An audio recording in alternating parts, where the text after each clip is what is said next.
I was on house arrest for a year when we was working. Okay. And then I ended up fucking up, going out, and I had to go through the 30 days. Interscope offered him a demo deal with a whole other lawyer. Okay. And we come back, my lawyer like, how can y'all do that? Right. How can somebody put a demo deal and we already got a situation? Because basically, you got to realize that like all these companies are still under Universal. Right. So they got this thing called a no compete clause. Because remember when they used to have the little battle awards and they raising the money up and different A&R asking money, so they did. It's called non-compete. Right. Whatever label offered the first deal, no other label within the Universal circle can do it. Right. But this deal, the contract they put before us was a demo deal for $10,000. We just had a $250,000 deal with them. Yeah, 10,000. So I'm like, man, fuck that deal.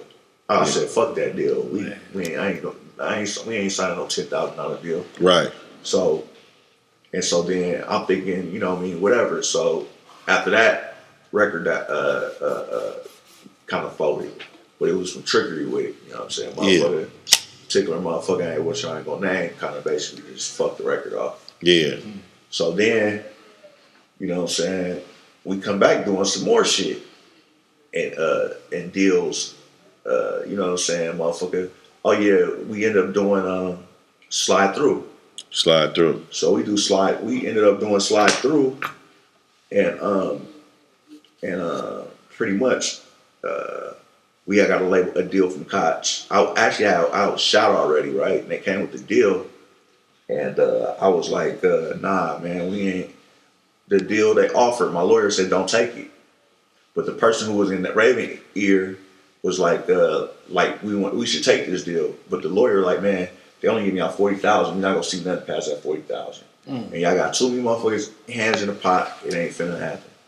So, you know what I'm saying, based on that deal, because it wasn't no recording budget or nothing. It was just 40,000. They go push 2 singles. Yeah.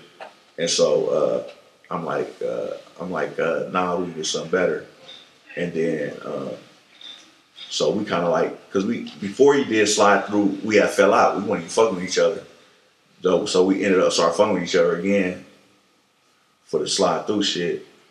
And then the last deal, Atlantic offered a deal, offered a $250,000 budget and $50,000 up front. They all called me, man, we'll just give you we'll give you 3% on the back end and 25,000 up front to sign releasing on the contract. I'm like, hell no. I said, man, we came in this shit as 50 as our part. We can go in this shit 50-50. Right. You feel me? Yeah. And so pretty much when I end up getting out of prison, we end up talking to Rayven and squashing our little beef from all that shit. He was basically saying he didn't know. The motherfucker ain't lying, but he's talking he didn't know. He thought he only could get the deal by himself, and by himself without being signed to me. They wouldn't go through the deal. Yeah. But I talked to the person who directly was trying to give him the deal because it was Empire Ghazi. He had a situation with Atlantic that he was trying to sign him on. Yeah. And so everybody they knew I had him on contract. So this nigga, this is why I'm shot and shit. Yeah. These motherfuckers gonna get an attorney to try to sue me. It's all public record. You know what I'm saying? He talking about threatening to take his life and all type of crazy. Yeah, I remember that shit. Yeah. I'm like, this shit crazy, bro. You really go try to sue me? Yeah. You go really try to sue me? I'm the nigga put you on when we go walk through this door together like we did. Yeah. And it be good. You got your deal. You doing it. Yeah. So I'm like, I'll wipe my ass with 25,000. Fuck that 25,000. Right. You know what I'm saying? I had Fab call. Hell, niggas call like, man. Fab was like, man, like, we need to bait the shine. Let the young bull go, man. Whoop. I'm like, it's principle. He can come with me. Right. I'm like, he can get a deal and go in. He can come with me. It's good. Right. So, based on, at that point in time, I wasn't in contact with him. And, you know what I'm saying? If we didn't want to do it, we had a deadline to sign it. I didn't sign it. So he ended up not getting a deal. And, he pretty much got himself blackballed with all this whole shit. Because he did opposite of what I told him to do. Once we when I put him on. So the deal went away. Mm-hmm. Because I didn't sign off. He signed me. Right. Because they tried to take me to court. They was trying to take me to court because they found the investor and they paid the attorney to take me to court. But I'm shot. So they're trying to subpoena me on the court. To take him to court to get out the contract. You know what I'm saying? I still have the contract. You know what I mean? But, I mean, I ain't sure on none of that shit no more. But at that time, you know what I'm saying, I had the contract. So it's like. So let me ask you this. It was a fair contract. I want to rewind a little bit. I want to go back to like the situation that came through. Like, I don't know if you familiar with the song Slide Through? What you gonna do when you slide through? You heard that song, you heard this. Now the original version, did that original version have Philthy on it? Yeah, it had Philthy and Keek on it. It had Philthy and Keek on it. Yeah, so what happened was I actually got a song that sound like Slide Through with a hook on it that I did, but I didn't put it out. But Rayven heard it. So he went to the producer and like, man, make a beat like that. Make a beat like that, like for the Kafani beat. Cause I don't got the Instagram no more, but I had to post when I posted the song that was out before Slide Through of that record. I had the same similar record, but he went and did that and got the record. So he did his own thing on that, and he ended up getting Philthy and Keek on it because I wasn't fucking with him at the time. Okay, feel me? So next thing I know, the radio dude from KMEL, used to be at Kennard. He hit me up. Well, he hit Rayven and said, take off. He don't want it to be rap on it. He wanted it to be R&B. Yeah. You know what I'm saying? Yeah. So, dude said that. Now, like I said, I didn't have nothing to do with the song.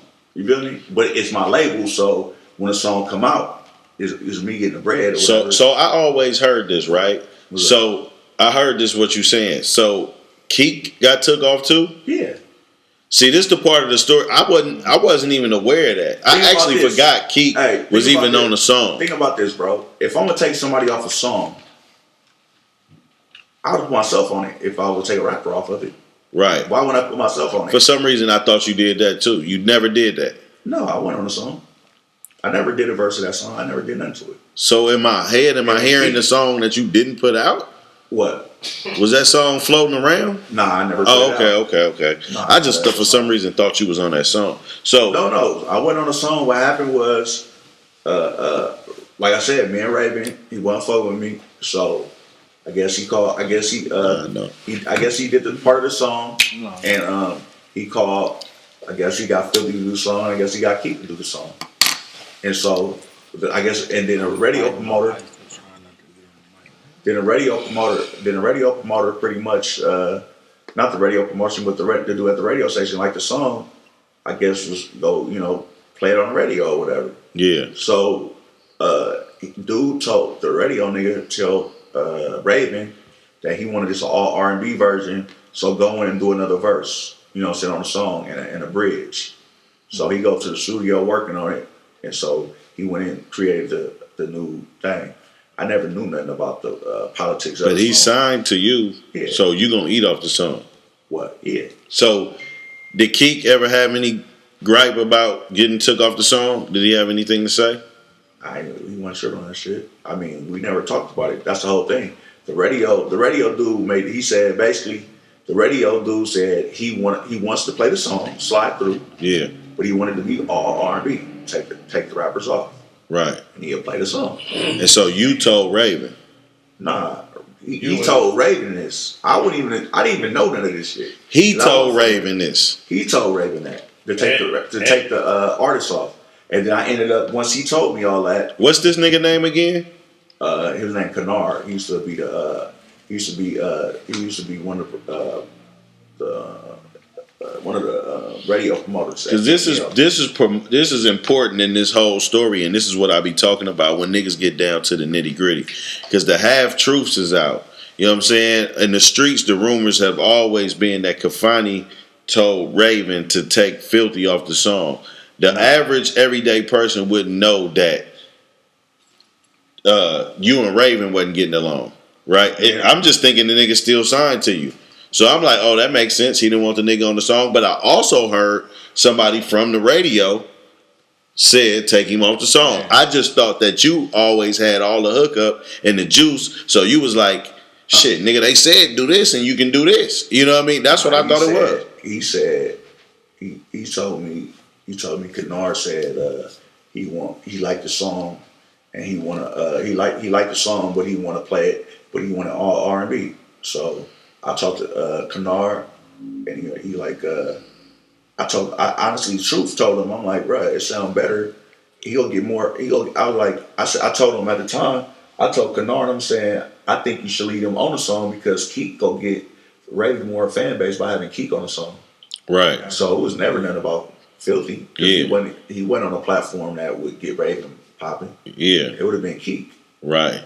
So I'm saying, so at the end of the day, I told him, I actually honestly told him, I'm like, it sound better with the rap, but because his second verse on that song really ain't that fly like that. But yeah. It was his first verse that Rayven had which set it off. His first verse on Slide Through, his singing part. But basically, the radio promoter cat from the radio station, whatever, he told Rayven that he wanted it that way, and then he hit my phone and like that song Rayven got Slide Through. He's like, man, I fuck with that. He's like, that shit hit. I fuck with that. He said, but I don't think the rapper should be on it. Yeah. And I was like, shit, okay. Yeah. And so basically after that, Rayven went and did the song over or whatever he did, because I told you I wasn't a part of it. Right. You know what I'm saying? Because me and him was funky. So. Because I heard it on the radio with the rap initially. That's how I heard it. I heard it on the radio with the rap on it. Yeah, they was playing it with the rap on it.